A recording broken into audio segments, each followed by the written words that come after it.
da fé que Deus repartiu a cada um. Teremos a pregação para o senhor Cristiano.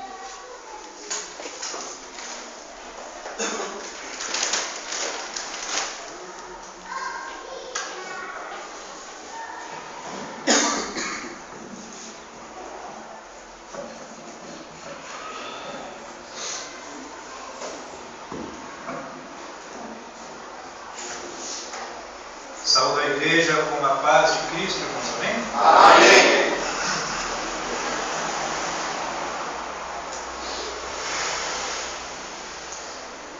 Eu queria começar, primeiramente, agradecendo ao irmão pelos louvores e agradecendo ao Espírito Santo por ter conduzido os louvores que o irmão escolheu. Falou bastante comigo, assim, eu me senti envolvido enquanto cantava os louvores. Na verdade, desde ontem, né, com o nosso culto que nós tivemos de confraternização, a mensagem de ontem, eu acredito que tenha falado com muitos irmãos aqui, falou muito comigo também. Eu tenho pensado muito nas pedras que eu tenho empurrado desde então.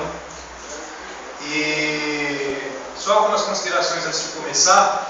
Primeiro é que se a minha mensagem terminar hoje parecer que ficou faltando alguma coisa, é porque não deu tempo de eu falar tudo que eu preparei para hoje, tá? Tem bastante coisa para falar, mas eu não vou ficar preocupado em correr não, vou deixar que os assuntos sejam bem expostos.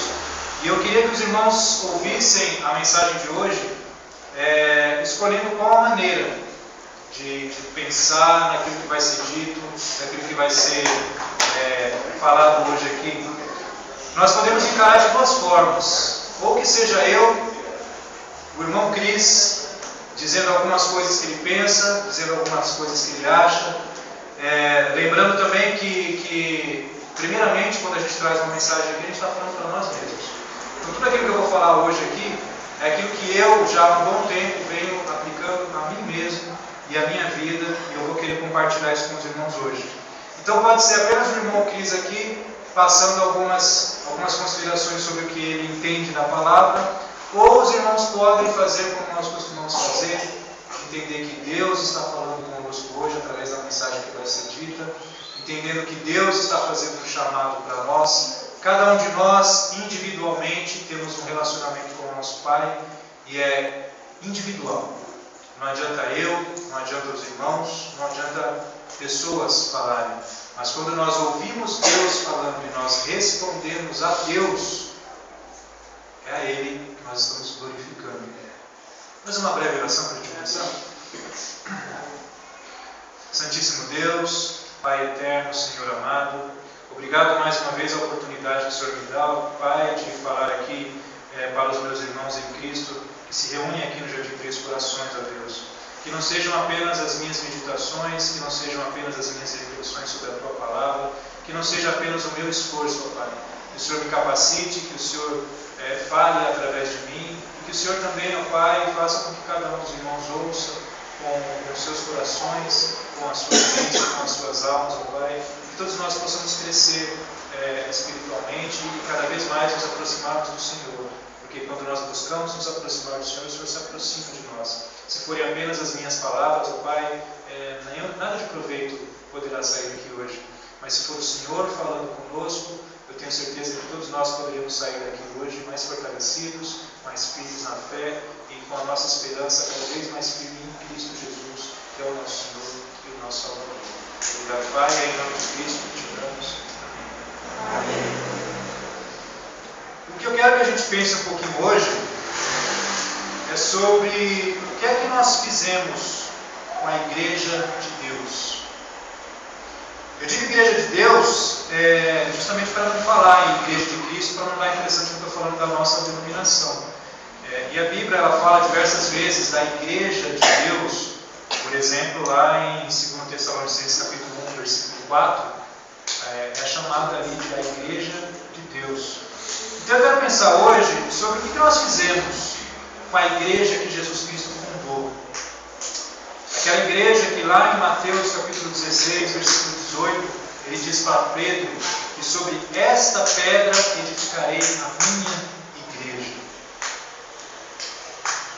E quando eu falo do que nós fizemos com a igreja, eu insisto, não é o que nós que nos reunimos aqui no Jardim Três Corações, não estou falando apenas de nós, eu não estou falando nem apenas da Igreja de Cristo, nem aqui no Brasil, ou a Igreja de Cristo que está espalhada pelo mundo, mas eu falo das igrejas de forma geral, das igrejas que se orientam pela Bíblia, que buscam servir a Deus em verdade, em espírito. Todos nós temos falhas, todas as denominações possuem falhas, mas eu acredito que é pela misericórdia de Deus que a igreja dele está espalhada pelo mundo e que é Ele quem conduz a sua igreja. Você sabe que quando eu olho para a Bíblia e eu olho para o que nós, como igreja, fazemos, às vezes eu tenho a impressão de que são duas coisas diferentes. De uma maneira geral, o evangelho que eu tenho visto sendo pregado hoje em dia é um evangelho totalmente intelectual. O que eu quero dizer com isso? Nós subimos aos púlpitos, nós pregamos alguns comentários sobre alguns textos da Palavra de Deus, e aí depois nós vamos para casa e continuamos vivendo a nossa vida, dando continuidade à nossa semana, aos nossos trabalhos, à cuidar de nossas famílias. Isso quando eu falo de nós pregadores, daqueles que subimos aqui nos púlpitos, porque a maioria dos membros ela entende que pregar o Evangelho é convidar as pessoas para virem ao prédio da igreja. Então aqueles que sobem aqui no púlpito ainda têm essa oportunidade de realmente fazer alguma explanação sobre a Palavra de Deus. Muitos membros das igrejas, lembre-se, eu não estou falando exclusivamente daqui, tá, gente? Mas muitos membros das igrejas, eu tenho a impressão de que para eles pregar o Evangelho é convidar as pessoas para virem para um prédio.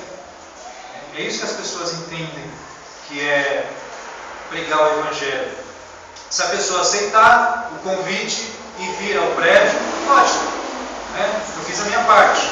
E aí é com Deus usar o pregador para falar alguma mensagem, para tocar no coração daquela pessoa que a gente convidou. Agora, se a gente convida e ela não aceita, e ela não vem, também está ótimo, eu fiz a minha parte. Eu convidei ela para vir até o prédio.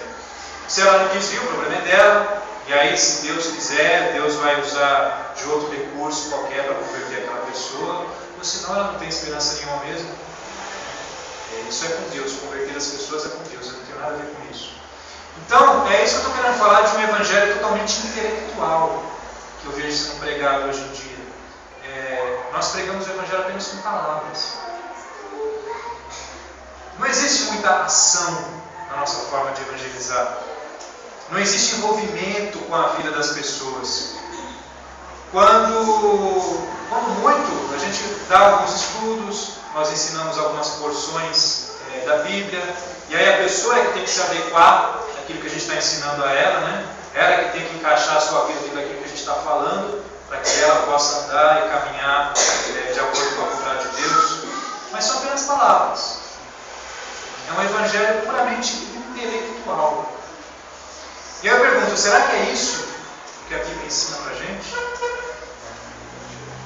Será que era assim que as primeiras igrejas de Deus, elas agiam? Aquelas igrejas que estão registradas aqui no Novo Testamento?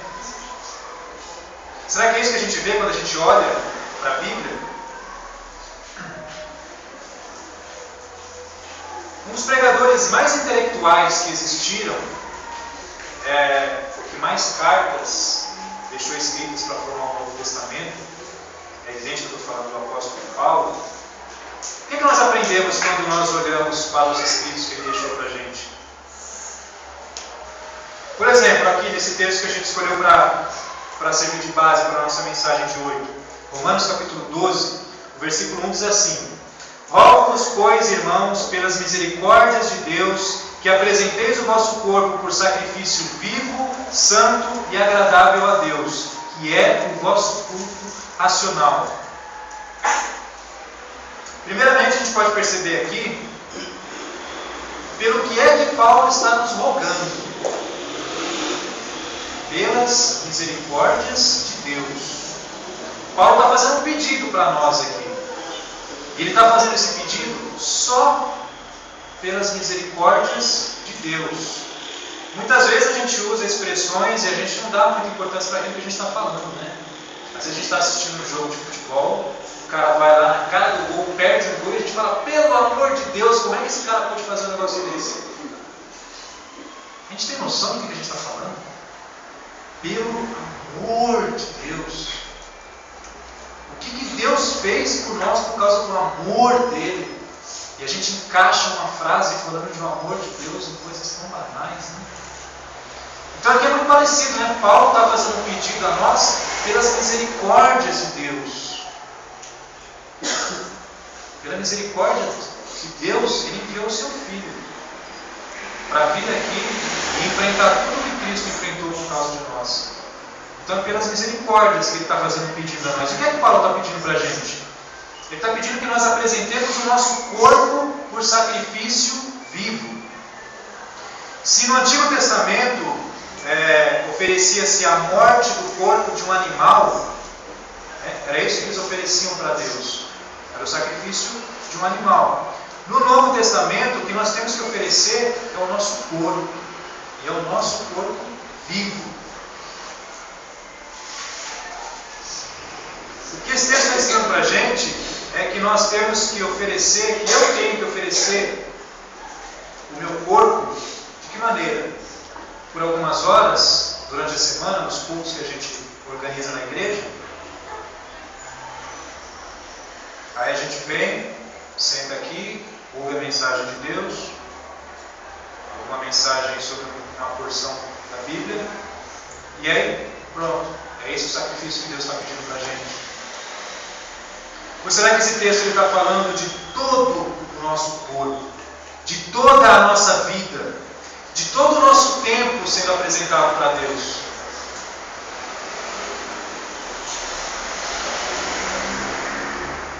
Não é isso que o texto está dizendo? O meu corpo sendo apresentado a Deus, é toda a minha vida sendo apresentada, sendo oferecida a Deus. Não é isso que está sendo descrito aqui como o nosso culto racional. Olha só. Como é que o apóstolo Paulo pregava o Evangelho? Era apenas com palavras? Era apenas com ensinos? Era apenas com estudos? Eu vou convidar os irmãos a fazer uma leitura comigo lá no livro de Filemon. Deixem marcado aqui Romanos, que a gente vai voltar aqui. A carta de Filemon, ela está ali, se vocês acharem o livro de Hebreus, é um livro antes, só tem um capítulo.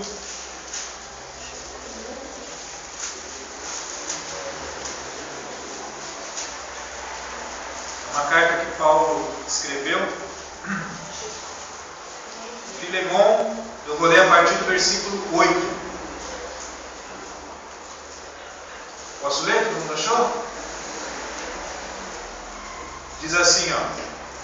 Pois bem, ainda que eu sinta plena liberdade em Cristo para te ordenar o que convém, prefiro todavia solicitar em nome do amor, sendo que sou Paulo, o velho, e agora até prisioneiro de Cristo Jesus. Sim, solicito-te em favor do meu filho Onésimo, que gerei entre algemas. Ele antes te foi inútil, atualmente, porém, é útil a ti e a mim. Eu te envio de volta em pessoa, quero dizer, o meu próprio coração. Eu queria conservá-lo comigo mesmo, para em teu lugar me servir nas algemas que carrego por causa do Evangelho. Nada, porém, quis fazer sem o teu consentimento, para que a tua bondade não venha a ser como que por obrigação, mas de livre vontade. Pois acredito que ele veio a ser afastado de ti temporariamente, a fim de que o recebas para sempre.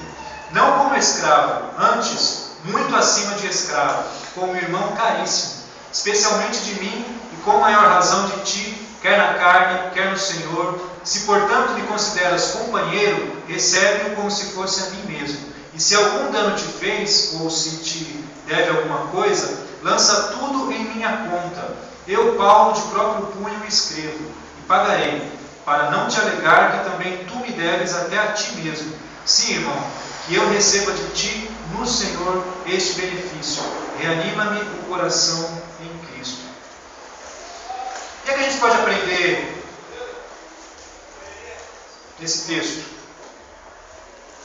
Vou pegar só algumas das coisas, né, que a gente pode aprender com esse texto. Primeiro, Paulo ele não pregava o Evangelho apenas com palavras. causa do Evangelho. Ele estava preso. Ele vivia o Evangelho. Ele não apenas falava dele. E a gente aprende também que ele não apenas ensinava sobre esse Evangelho, mas ele se envolvia com a vida das pessoas.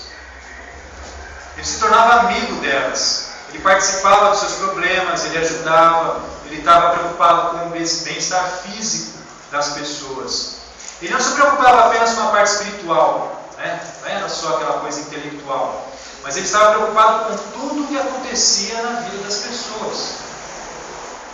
Ele participava, ele se envolvia, ele ajudava a solucionar todo e qualquer problema que a pessoa pudesse passar, qualquer situação da vida da pessoa. Depois, se vocês quiserem em casa, deem uma lida no capítulo 16 do livro de Romanos. Vocês vão ver ali como Paulo ele cita o nome de várias pessoas pelo nome. E ali vocês vão ver como ele conhecia a situação da vida de cada uma daquelas pessoas.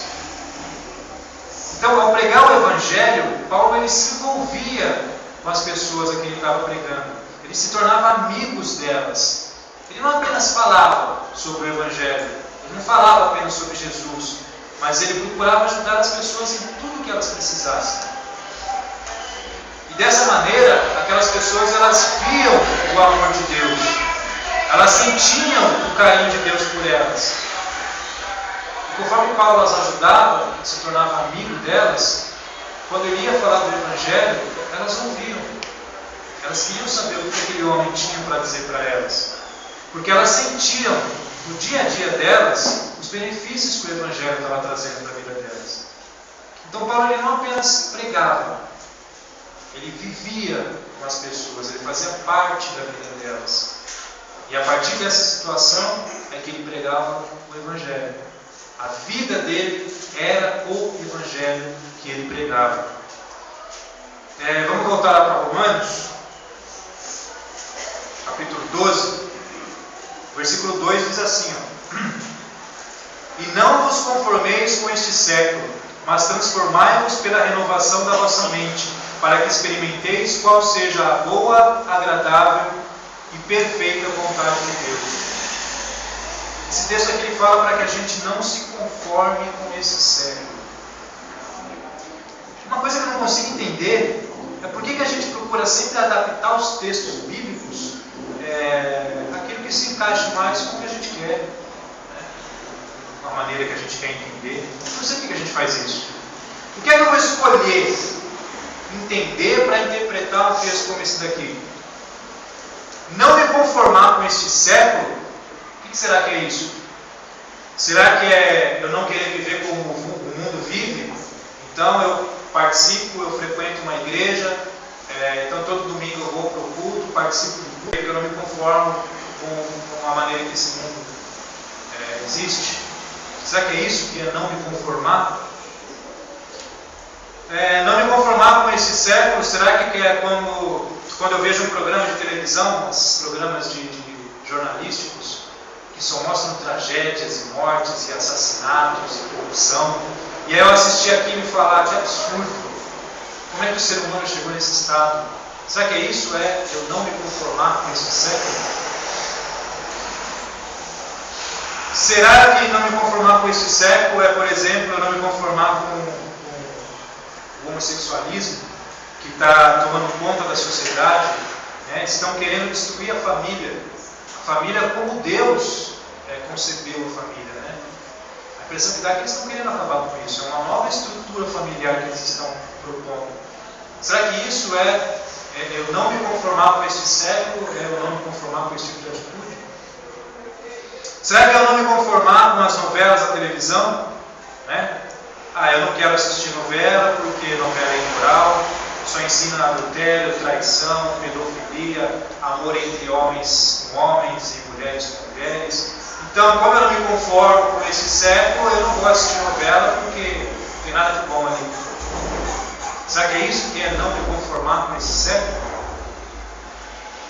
Talvez eu esteja até exagerando um pouquinho, Assistir novela, afinal de contas, não tem problema, É só uma historinha, não é nada real aquilo ali.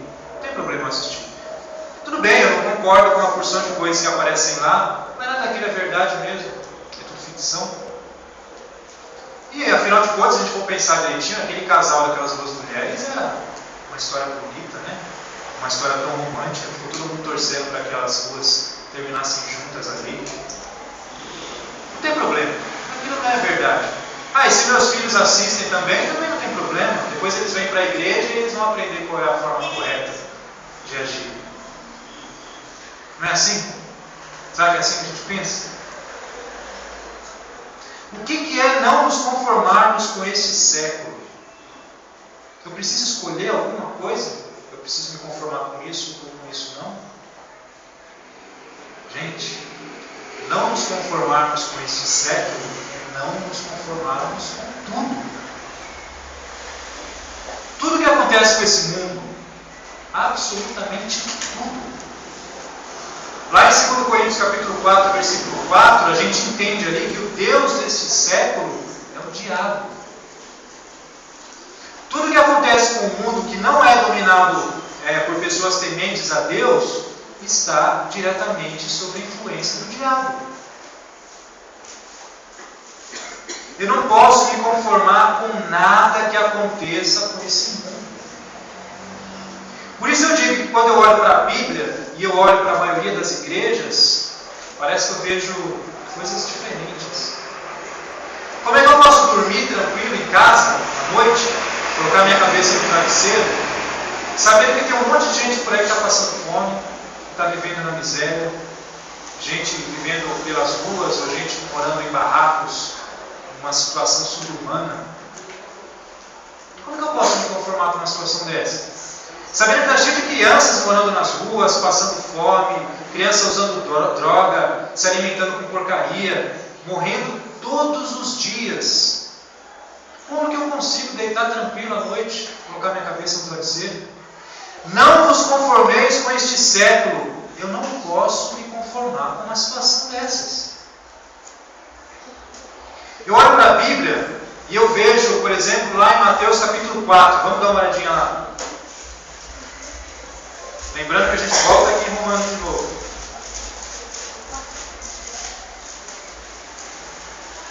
Mateus capítulo 4, eu vou ler o versículo 23 e o versículo 24. Que diz assim a palavra de Deus. Percorria Jesus toda a Galileia, ensinando nas sinagogas, pregando o evangelho do reino e curando toda sorte de doenças e enfermidades entre o povo. E a sua fama correu por toda a Síria. Trouxeram-lhe então todos os doentes, acometidos de várias enfermidades e tormentos, endemoniados, lunáticos e paralíticos. E ele os curou. Quando eu olho para a Bíblia, eu vejo Jesus se preocupando e ajudando as pessoas em todos os tipos de problemas, em todos os tipos de doenças que elas tinham. E eu continuo olhando para a Bíblia, adianta um pouquinho, capítulo 9 de Mateus, versículo 35 e 36. Mateus capítulo 9, versículo 35 e 36.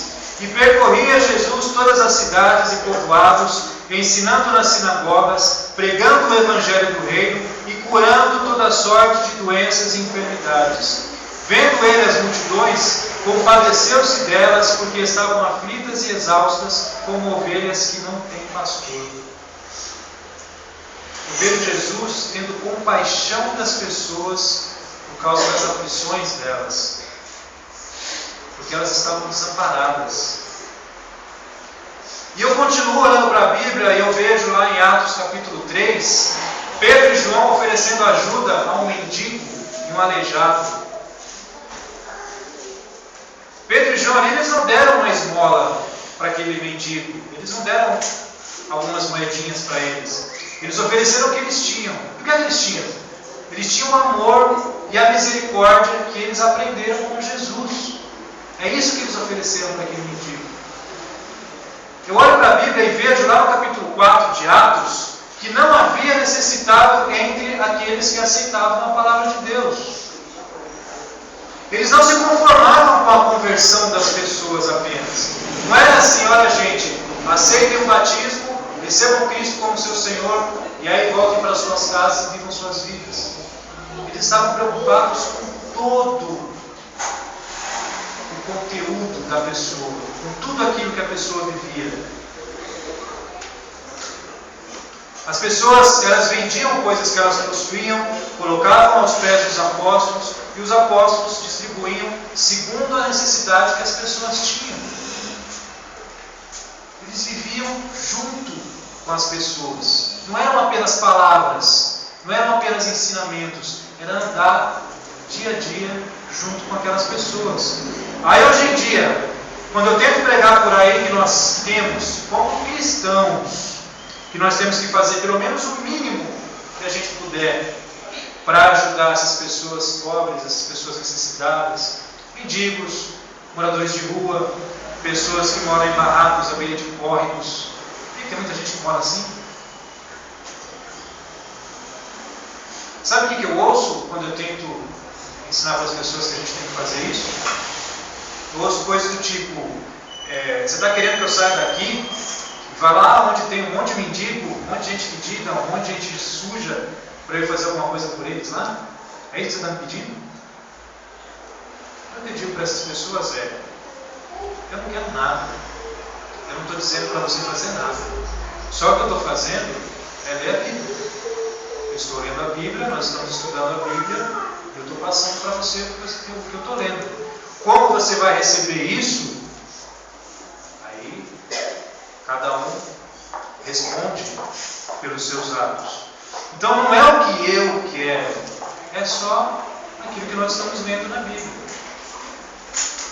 Por quê? Porque quando eu olho para a Bíblia, eu vejo ainda no livro de Mateus, no capítulo 7, no versículo 12, eu vejo dizendo assim: tudo quanto, pois, quereis que os homens vos façam, assim fazei vós também a eles, porque esta é a lei e os profetas. Isso aqui, esse versículo, ele é chamado de a regra de ouro na Bíblia. É fazer aos outros o que nós gostaríamos que os outros fizessem a nós. Eu queria que você se imaginasse passando por uma situação de dificuldade. Qualquer tipo de situação de dificuldade. Dificuldade financeira, uma dificuldade de saúde. Digamos que de repente você esteja andando na rua, e aí você passa mal, e aí você fica zonzo, você fica meio tonto, de repente você chega e senta na calçada, ou de repente até você cai e desmaia, sei lá. E você está ali naquela situação, passando mal, sentado à beira de uma calçada. O que ia deixar você feliz numa hora dessa? O que você gostaria que as pessoas fizessem por você numa hora dessa? Você gostaria que elas passassem direto por você ali? Olhassem você sentado e continuassem andando? Às vezes olhassem até com uma cara de dó, né? Às vezes a pessoa olha, puxa vida, tadinho dele, ó. Vai embora. O que é que nós gostaríamos que as pessoas fizessem com nós num momento desse? Não é que as pessoas parassem, perguntassem o que é que está acontecendo, como é que você está, o que você está precisando, de que forma eu posso te ajudar, você quer que eu te leve para o médico, quer que eu te leve para a tua casa? Não é isso que deixaria a gente contente, se nós estivéssemos passando por uma situação dessa? É fazer aos outros aquilo que nós gostaríamos que os outros fizessem conosco, se nós estivéssemos naquela situação.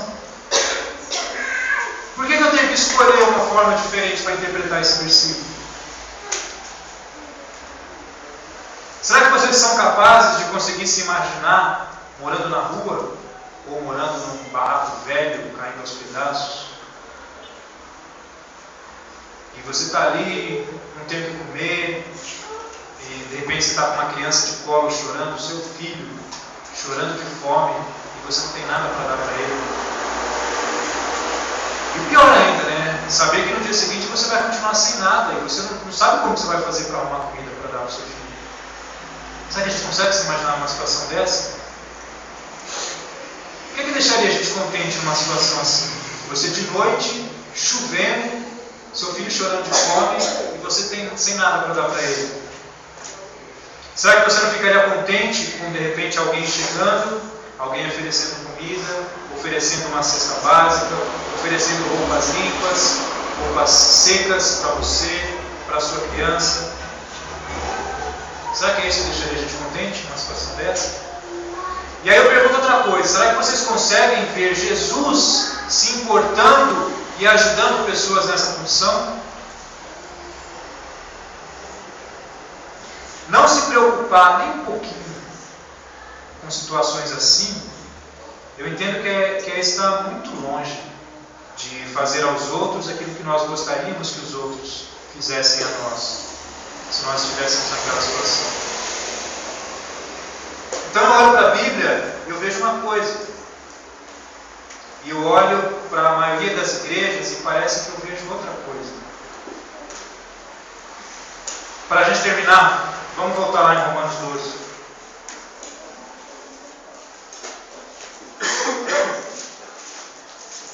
Versículo 2, que nós lemos, diz lá: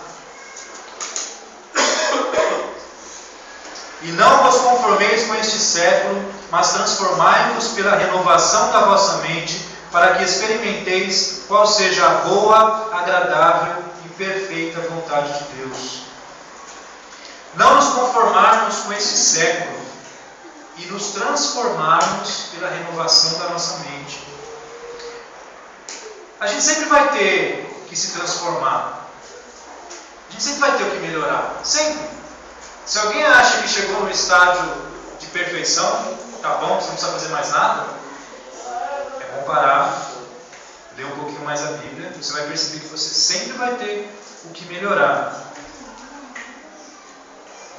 Então cada um pode interpretar essa pregação de hoje da maneira que quiser. Isso é individual. É cada um de nós em relação ao que Deus nos pede para fazer.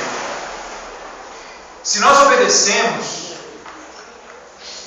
nós nos transformamos e nós melhoramos como pessoas, como indivíduos e como servos de Deus. E se nós passamos por essa transformação, nós experimentamos cada vez mais qual é a boa, agradável e perfeita vontade de Deus. Versículo 3 diz assim, porque pela graça que me foi dada, digo a cada um dentre vós que não pense de si mesmo além do que convém.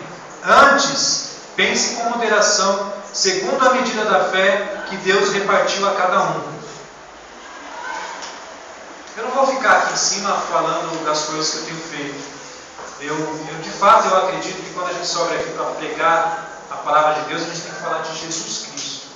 A gente tem que falar da Bíblia e daquilo que é o exemplo que Jesus traz para nós. Então aquilo que eu tenho procurado fazer diante de Deus é a resposta que eu estou dando para esse chamado que eu vejo Deus dando. Não para mim, mas para a igreja.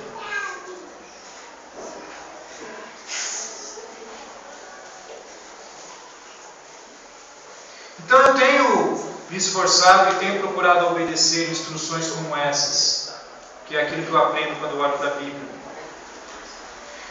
Agora eu também aprendo aqui nesse versículo 3, que eu não tenho que pensar de mim nada além do que me convém. Eu não tenho que achar que pelo fato de eu estar obedecendo algumas coisas que eu vejo outras pessoas não obedecendo, isso não me traz mérito nenhum.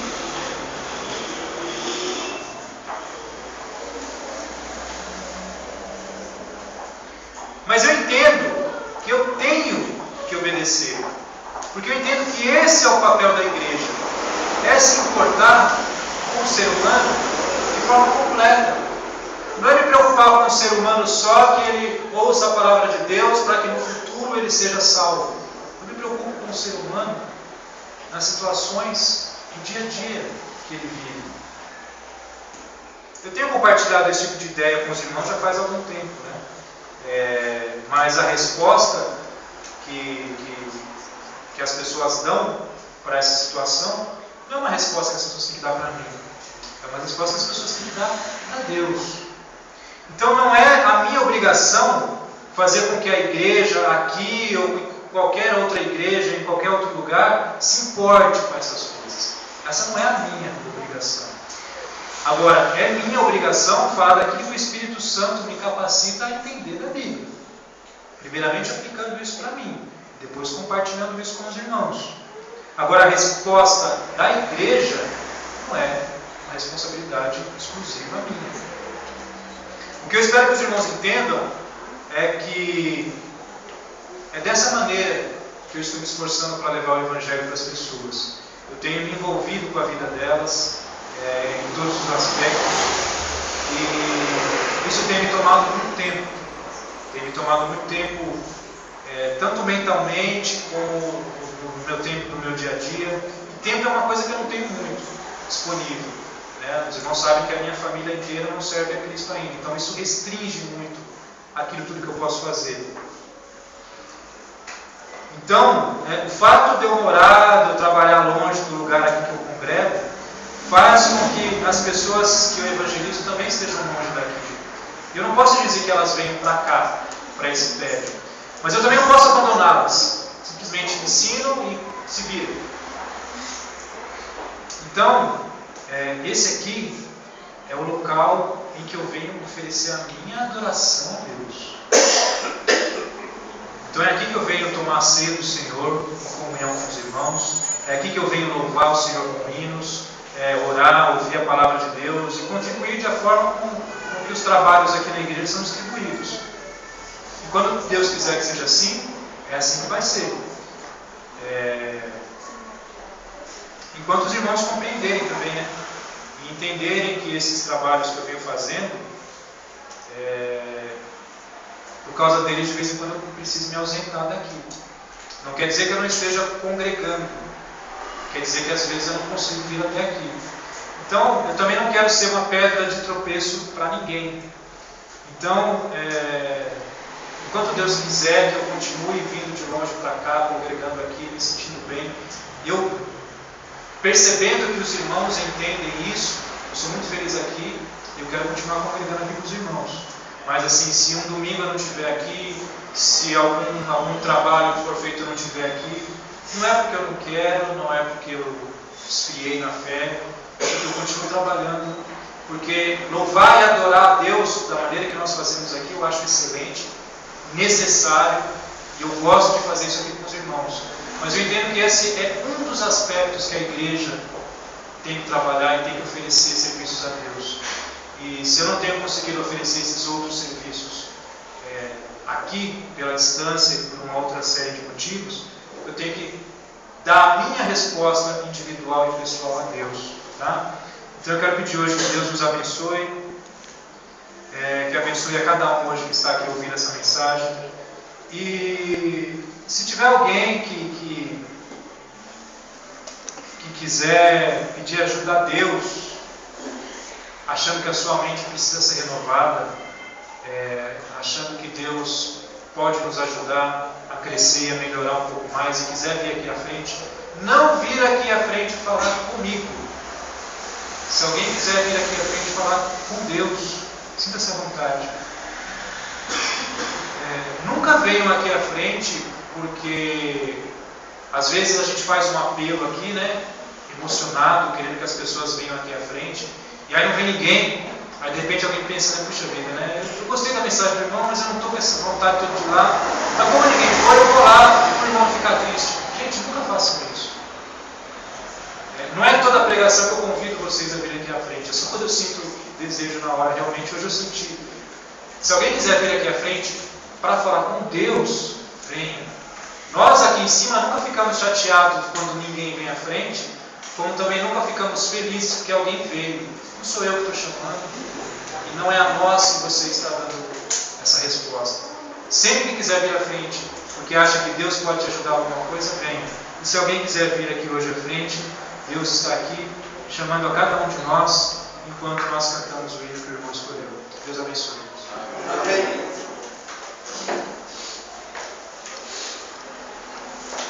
Fica de pé, igreja?